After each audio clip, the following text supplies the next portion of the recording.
that don't want what we know out there. How a person can go from really almost nothing to becoming a millionaire by owning rental properties. He would always buy these flip houses, and I just remember thinking, this guy is crazy. Why would he buy that house? In the past decade, there's been a huge surge in the peer-to-peer short-term rental market. Become an insider. So you have to know the rules before you get in the game. Every second counts. So make every second count. Welcome to the Real Estate Jam. Whether you're just beginning or the best of the best, we're glad you're here. We will share successes, failures, and strategies for the action-taking real estate investor. And now to your hosts, JD and Melissa.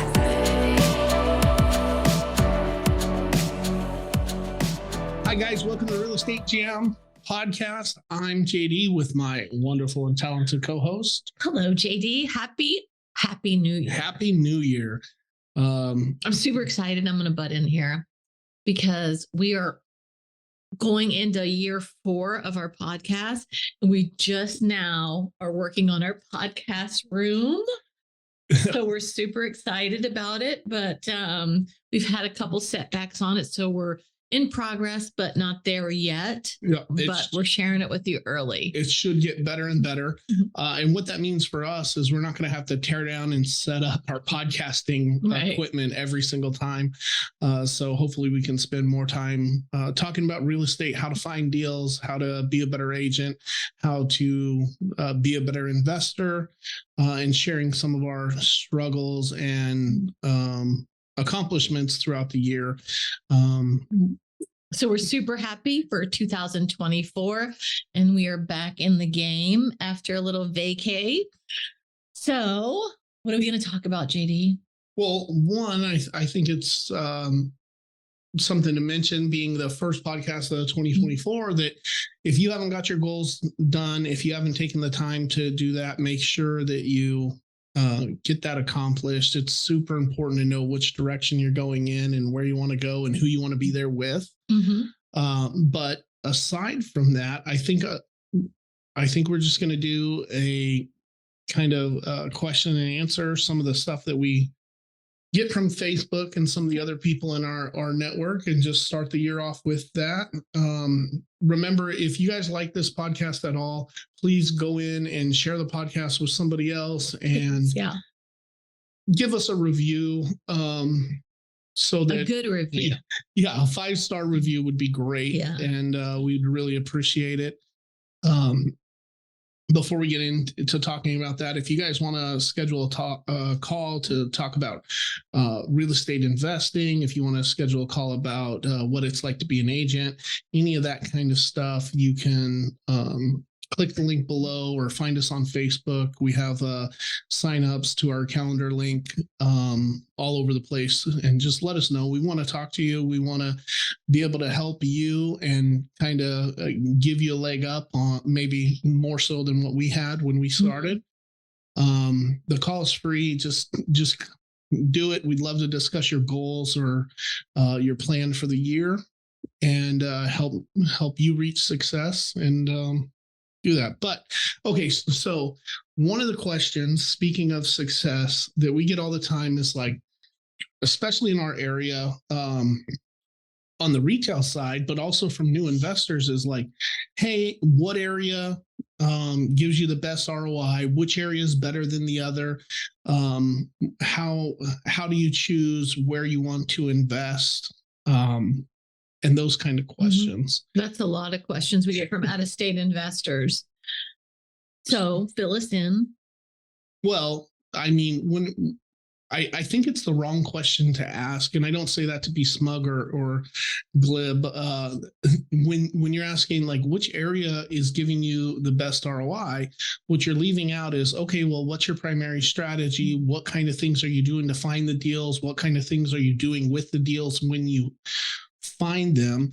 And I know that we've said it quite a few times over the last 4 years, but when we're looking at real estate investing as a whole, we're really looking at monetizing every lead that comes in. And, if you're not doing direct to seller marketing, one, you probably should be. Yeah. But two, if you're looking at your deals from real estate agents or wholesalers or your friend that you knew down the street, what you got to decide is what is the best thing to do for that deal. And then is that the best thing to do? Is that within your capacity, either your time capacity, money capacity, or just mental energy capacity? So when we look at each lead that comes in, we're trying to decide, does this fit our personal buy and hold portfolio? If not, could this be a fix and flip? Could this be a wholesale? Could this be a hotel or novation? Or should this really be more of a listing? And there's a whole bunch of ways to go into, well, each of those things. But I think you need to take stock of what resources you have available. And if you apply those to those leads, is that going to return the best on your money and your time and your effort? So when they say, what's the best place to get a good ROI? Well, which lead? You got to look at it, each one individually. Yeah, for sure. When we're looking at buy and hold deals, we want to look at, is this in the area that we don't mind managing? The way that we don't recommend self-managing very often, except for in some instances of short-term rentals. But we want to know, like, is it within the area that's acceptable for us and our business or employees to do the tasks that are required for management? If the answer is yes to that, then we consider it. We also look at running the numbers for the buy and hold and say, hey, does this meet our minimum deal criteria? Which every one of you should have your own minimum deal criteria.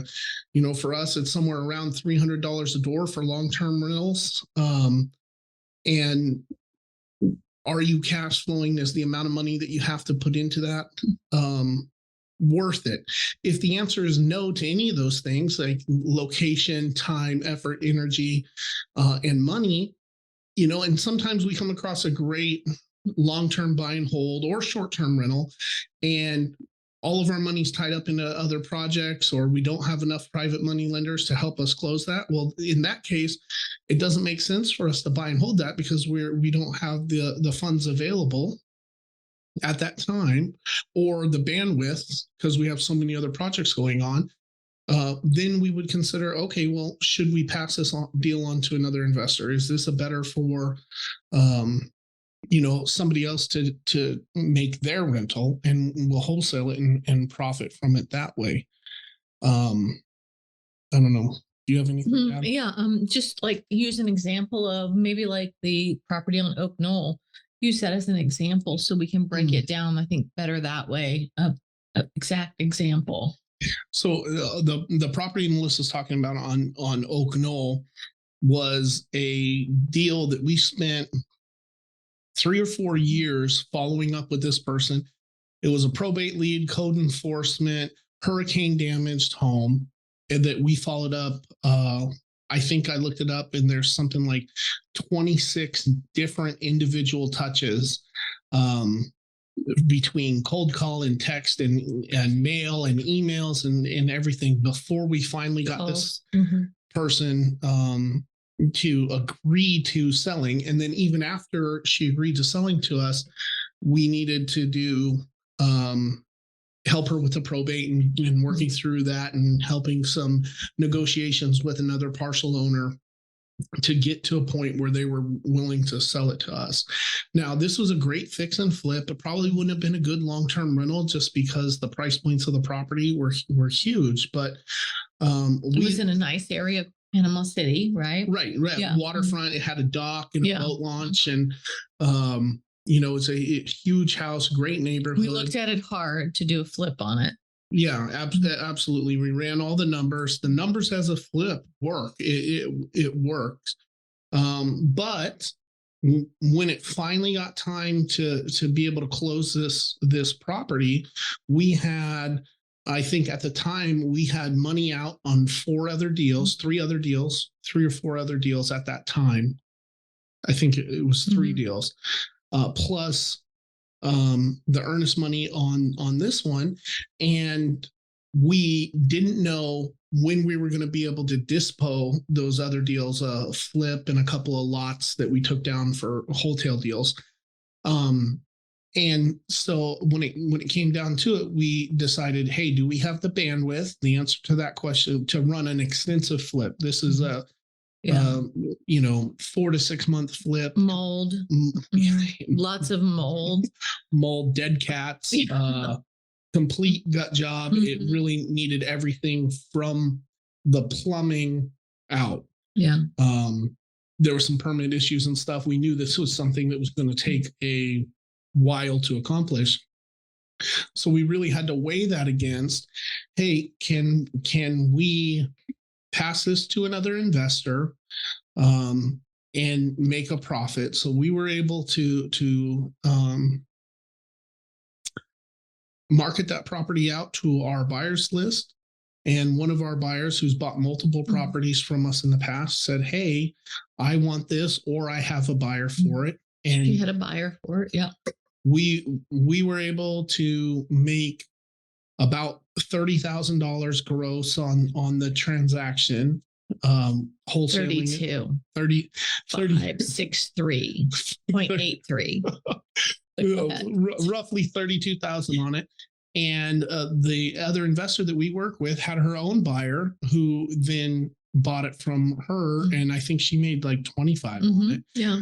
So we passed that deal on to her. She was able to pass it on to her investor. And we knew her, like JD said, and had done other deals with her. So she came to us. We knew it was full disclosure that she was going to daisy chain it.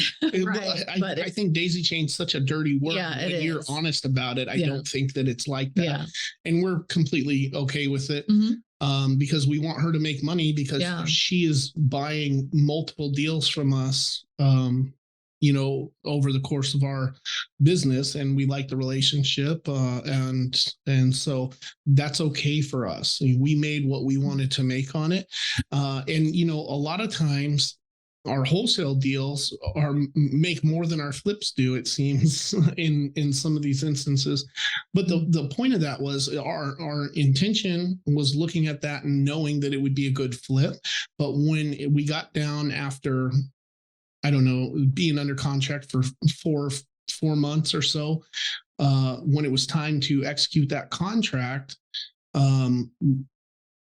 we thought that it would be better for us if we were to pass that deal on to somebody else. So it didn't fit our fix and flip criteria anymore. And we were able to make a decent profit, a decent assignment fee on that. And that's kind of what I'm trying to convey to you guys is every single deal that comes in, if it is a true deal, has multiple exit strategies, and you need to pick the one that works best for you in your situation at the time. If you are broke and haven't ever done a deal before, well, then the $1 million buy and hold property probably isn't the right one, because you don't have the skills and the money to make that happen. But it goes the other way too. If you're a buy and hold investor and you're trying to wholesale deals, that might not be the best. If you don't have a buyer's list and you don't have anyone to JV with, call us. Yeah, call us. But if that doesn't work, look at those other options, because you don't want to let a good deal go without monetizing it some way. And even a mediocre deal monetized as a listing and receiving the commission or receiving a referral from the commission is going to give you that much money back into your pipeline to produce more marketing and help you stay in the game long term. I don't know. So if it's a good deal, you're always going to be able to, when we first started, I didn't believe when people said that, but a good deal, you can always find a buyer for. Just look around at the people in your network like us that can help you. And even a mediocre deal, you really can find a buyer for that as well. Yeah. Or, if somebody brings a lead to a real estate agent, hopefully Melissa, but if you're someplace else, your preferred agent, they should be able to compensate you in some way. A lot of agents, what they like to say is, I can't give referrals to non-agents, and that's fine, but they pay marketing fees to Zillow, they pay marketing fees to realtor.com. They pay marketing fees to ad agencies and social media experts. They can find a way to pay you if they want to. That's usually an excuse for them not wanting to give you what you've earned. So find the right realtor and you'll be able to work something out. Here I am. Yeah, I'm here. Okay, so the next part of that is like, hey, where can I get the best ROI? Now, Melissa and I invested in a lot of different areas across the country, from California, Montana, Louisiana, Texas, Florida. I think that's it for places that we actually invested in. Oh, Alabama. Yeah. And we decided that we liked our area best, and we like being here and doing that because when you're real estate investing, you realize that there are people, real estate investors in your market, in every market across the nation, who are making money investing in real estate. They might have different strategies, they might have different philosophies, but you can invest in any place across the country. And investing isn't about these broad market terms. If the market says the price point of the house is $300,000, well, if you pick it up for $100,000, you're going to be able to make money on it most of the time. So it's not about which market is best. It's about how good you are at finding a discount, exploiting inefficiencies in the market, and seeing value where other people maybe don't see it or don't care to look. Good word, bro. Hey, thanks, bro. The other questions that we have is, how do you find a good contractor? Yeah. We get asked that every week. All the time. The answer is, we don't have a bunch of really good contractors, but what we do is manage them effectively. First, we try not to use actual contractors unless we need something that you're pulling permits for and that other kind of stuff. But even then, you can get specific, like for the HVAC, he can pull his own permits, and Roof. the electrical. Yeah. We've just tried, as the years have gone by, to try to steer away from using a GC, because that has just been not a good place for us. Yeah, and you have to pay the GC fee. And then we're still managing it because all the GCs we've had relationships with have not been really great. So to try to just do vendor specific for your properties, like I said, the HVAC, electric, plumbing, we can get somebody to do all of that. We have a great vendor list of all of those trades. We really have moved away from a GC. We really don't need one. The roofer, everybody can pull their own permits, and we have one for each of those areas that we can refer that are good. Yeah. And one of the things that we have in our business is a specific scope of work that we try to fill out and build out. And then Melissa is really good at managing the project. And so that's the key. So the real secret to having a good contractor is, one, manage the project yourself. If you can't manage the project yourself, then you're going to need a contractor that can do that. But building out that scope of work and holding your people accountable to the timelines and the prices that they have set is really the direction that you need to go. Yeah, for sure. I think based on the time, that's going to be it for today. We really appreciate you guys. We're so excited for this new year.